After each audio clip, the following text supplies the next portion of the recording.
Hello to all my day drinkers out there, I'm MartiniPictures, and welcome to the ending of Battlefield 5. I mean, as far as I know, because the epilogue might have 2 chapters in it that I might be able to make more content out of, but I doubt it. That being said, what a hell of a short episode last time was. Compared to everything else, I spent an hour and a half recording the very first episode of this chain, and then the episode right before the last one, which was only 15 minutes of recording, took an hour to do. But then again, technically it was 2 chapters in one that I recorded, but I'm still going to split them up. Yeah. That being said, I don't know how long this could really be. This could be 30 minutes, an hour, or it could be 5 minutes, showing 1, 2, 3, 4, 5, and then end credits.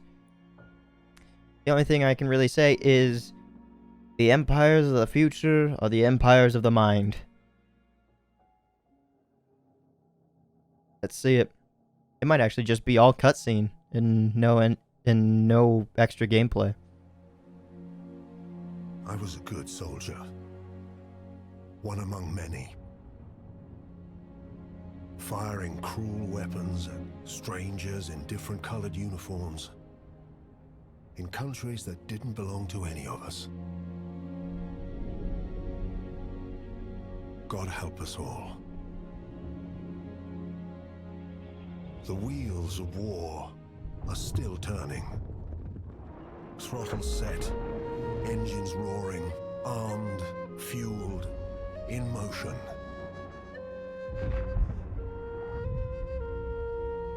Ooh, that was a really pretty shot. But against all of that horror, one thing gives me hope. I have glimpsed another world. A world where humanity shines brightly, rising from the ashes of these dark times. Burning with hope, it illuminates a path through this wreckage. A path to somewhere better.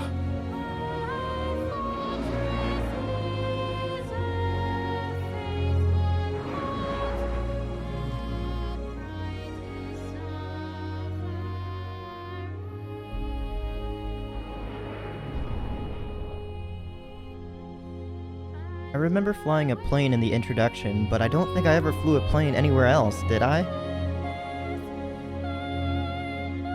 No, I didn't.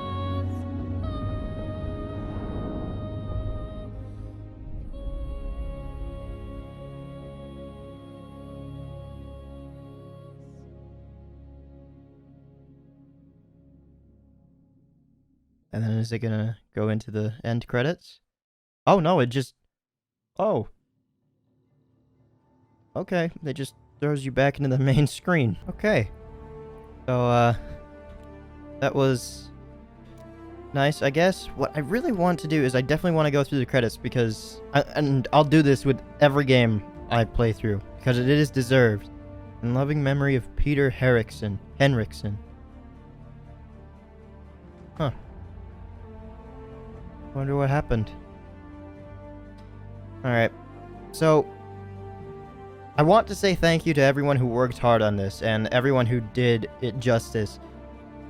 I know there was a lot of bad press for this, and it wasn't even exactly just journalists writing it. It was even their own staff and the head and CEO that kind of drove it into the ground. Was the story fun to play? Certain bits, certain things kind of got me upset, but I mean, this is my first-person shooter game in, let's see, I think I got this computer back in January, and,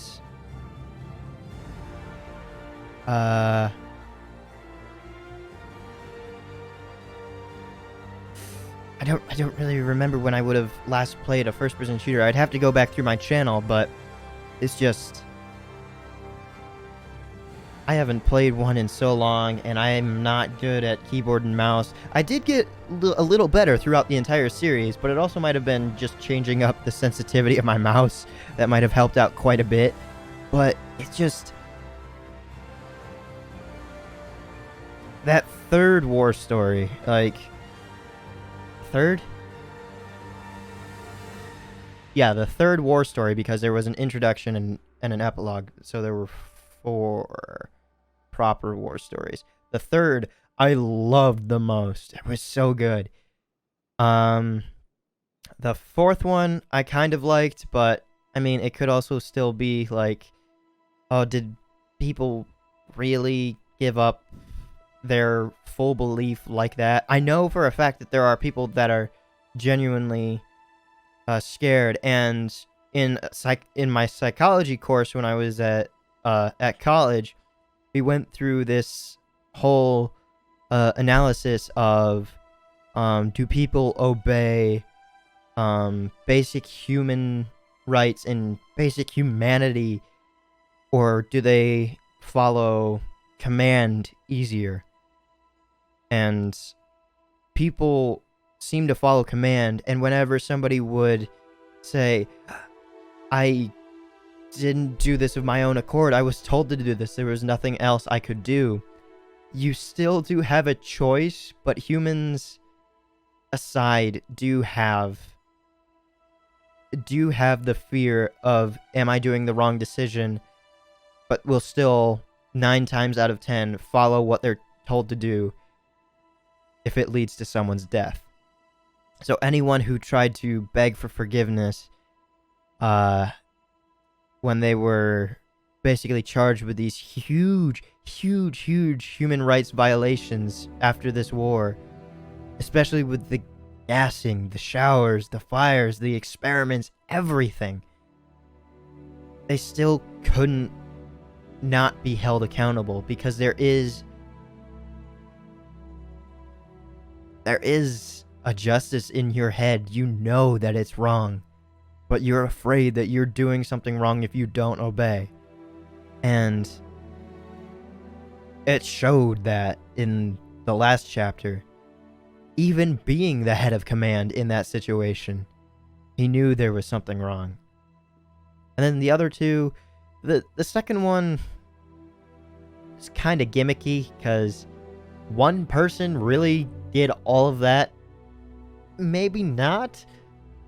Maybe multiple cases where they took out just like one fleet of command and then like blew something up, and then they got away and ran away and their story was never told.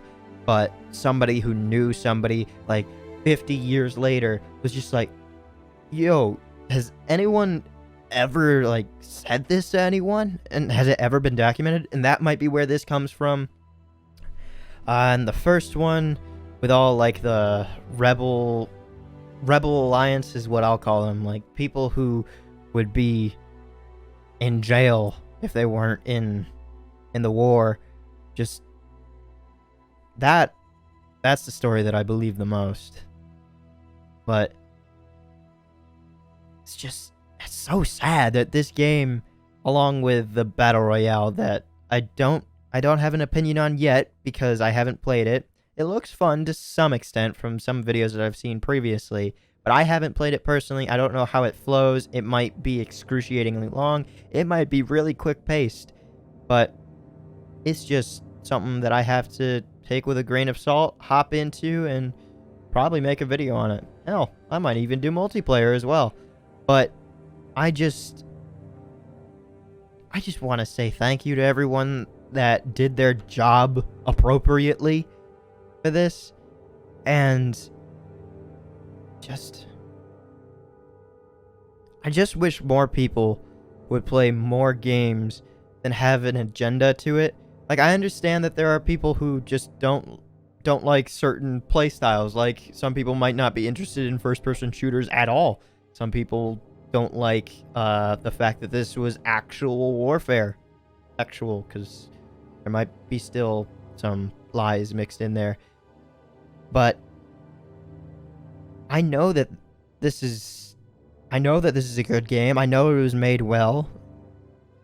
the press might not have been the best for it. The CEO, who was forced to resign or quit himself, I don't really remember, it was kind of an awful person to just simply say, if you're not interested, don't buy it. That tanked their sales even more.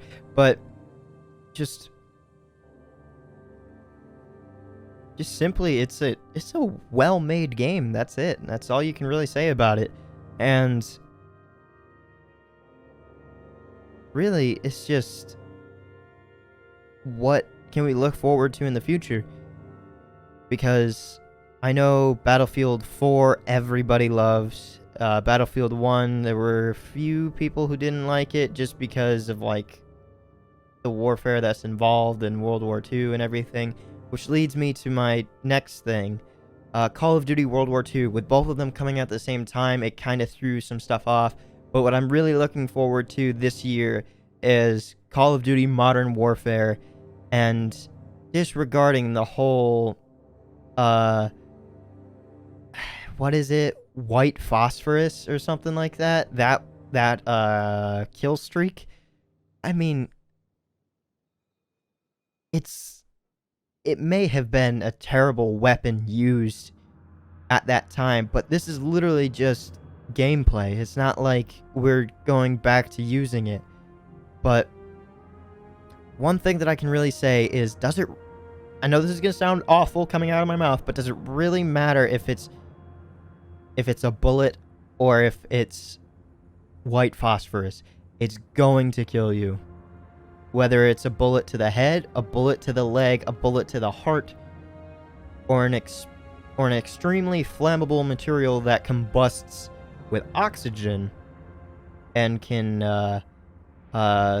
attach itself to the oils of your skin, both are going to kill you.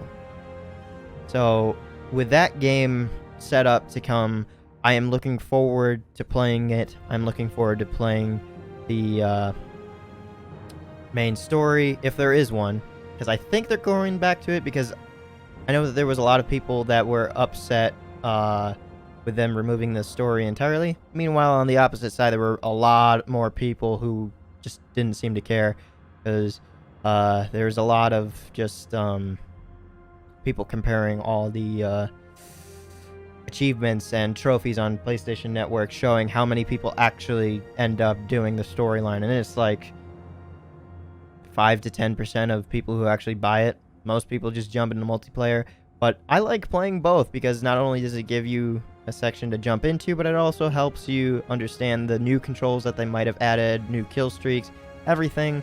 But after a while, it does get tedious, and I understand that fully. But that being said, this game was one hell of a ride. It made me lose my mind in bits. It made me love the story. It made me love the gameplay. It made me love the gunfire. But that being said, I'm going to end my chapter here and just let you finish out. And I hope you have a nice day.